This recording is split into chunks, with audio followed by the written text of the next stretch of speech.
मैदान करबला में पैगाम दे रहा है कि नबी के नाम पे हुसैन ने तो सर कटा दिया। एक ही नगीना है इमाम हुसैन। हसन और हुसैन जन्नती जवानों के सरदार। हज़रत सय्यदना इमाम हुसैन रज़ियल्लाहु तआला अन्हु की शान। ये दास्तान है एक ऐसे अजीम शख्सियत की जिसने राह खुदा में अपना सब कुछ लुटा दिया। अपने नाना का वादा निभाने के लिए मदीना छोड़कर करबला जा रहे हैं हुसैन। आज हम इस वीडियो में दास्तान करबला के बारे में जानेंगे।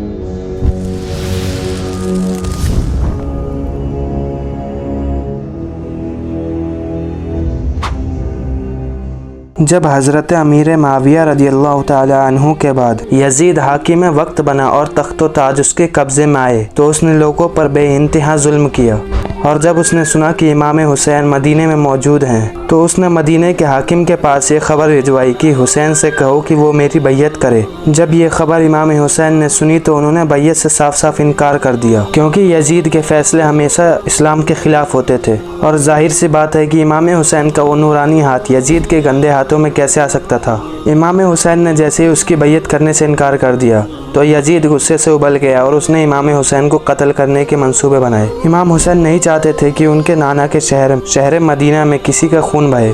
आपने मदीना छोड़ने का इरादा किया, वही मदीना जहां हुसैन की पैदाइश हुई, जहां हुसैन के बचपन की यादें हैं, जहां हुसैन के नाना का रोज़ा है, जहां खातून जन्नत हुसैन की वालिदा का रोज़ा है। लेकिन आज हुसैन खुदा की रज़ा के लिए मदीना छोड़ रहे हैं। जब दीन को फैलाने की बारी आई थी तो हुसैन के नाना हज़रत मोहम्मद सल्लल्लाहु अलैहि वसल्लम मक्का से हिजरत करके मदीना आए थे। लेकिन आज उसी दीन को बचाने के लिए हुसैन मदीना छोड़कर मक्का जा रहे हैं। हुसैन अपने नाना के रोज़े पर आते हैं और रो रो कर सलाम पेश करते हैं। फिर उसके बाद वो अपने वालिदा के रोज़े पर आते हैं और वहाँ पर भी रो रो कर सलाम पेश करते हैं। हुसैन मदीने से अपने साथियों के साथ, अपने ख़ानदान के साथ रवाना होते हैं। मदीने वालों की आंखों में आंसू हैं कि हुसैन हमें छोड़कर क्यों जा रहे हैं। हुसैन मदीने से चलकर मक्का पहुंचते हैं, लेकिन वहां पर भी हुसैन के कातिल उन्हें आराम से नहीं रहने देते। और दूसरी तरफ कूफे वालों ने इमाम हुसैन को ख़त लिखा और हुसैन से मदद मांगी। सारे कूफी इमाम हुसैन के हाथों पर बैयत करना चाहते थे, इसीलिए इमाम हुसैन ने कूफे का जायज़ा लेने के लिए मुस्लिम बिन अकील को कूफे रवाना कर दिया।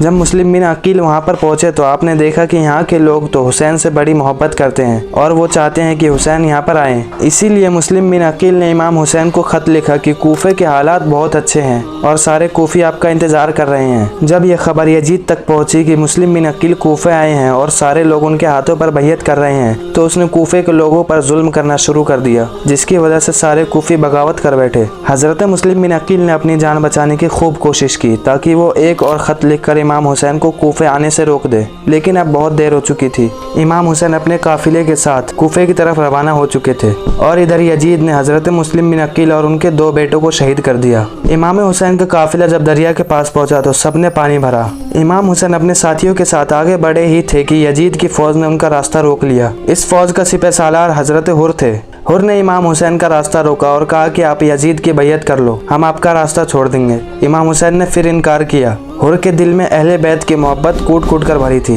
इसीलिए उनकी दोबारा हिम्मत न हुई कि वो फिर से इमाम हुसैन का रास्ता रोकें। इमाम हुसैन को कूफे से थोड़ी दूर पर रोक लिया गया। वो एक रेगिस्तानी इलाका था, इसी जगह को करबला कहते हैं। हुर जो यजीद के लश्कर का सिपह सालार बनकर आया था, उसके दिल ने यह गवारा न किया कि वो हुसैन से दुश्मनी करे और हुसैन के कातिलों में शामिल हो। हुर ने सोचा कि क़यामत के दिन इनके नाना जान को क्या मुंह दिखाऊंगा। यह सोचकर हुर दौड़ते हुए आए और इमाम हुसैन के कदमों में गिर गए और माफ़ी मांगने लगे। इस तरह हज़रत हुर इमाम हुसैन के लश्कर में शामिल हुए। जब यह खबर यजीद तक पहुंची कि हज़रत हुर इमाम हुसैन की बैयत नहीं ले पाए तो यजीद ने अमर बिन साद को 10,000 के लश्कर के सिपह सालार बनाकर भेजा। अमर बिन साद ने आते ही पहला काम यह किया कि इमाम हुसैन और उनके खानदान वालों पर पानी बंद कर दिया। 7 मुहर्रम को इमाम हुसैन पर पानी बंद कर दिया गया और 10 मुहर्रम तक शिमरे लाइन और 16,000 की फौज ले आया। यजीदी इतने बुज़दिल थे कि उन्होंने 82 लोगों से मुकाबला करने के लिए हज़ारों की फौज लाकर खड़ी कर दी और 82 में से सिर्फ 72 को ही मैदान जंग में आना था। 9 मुहर्रम को शिमर इमाम हुसैन से कहने लगा कि या तो यजीद की बैयत करो या तो हमारे साथ जंग करो। इमाम हुसैन ने जवाब दिया कि मैं यजीद की बैयत कभी कबूल नहीं करूँगा। इमाम हुसैन जंग के इरादे से नहीं आए थे, लेकिन फिर भी यजीद की फौज उनसे जंग करना चाहती थी।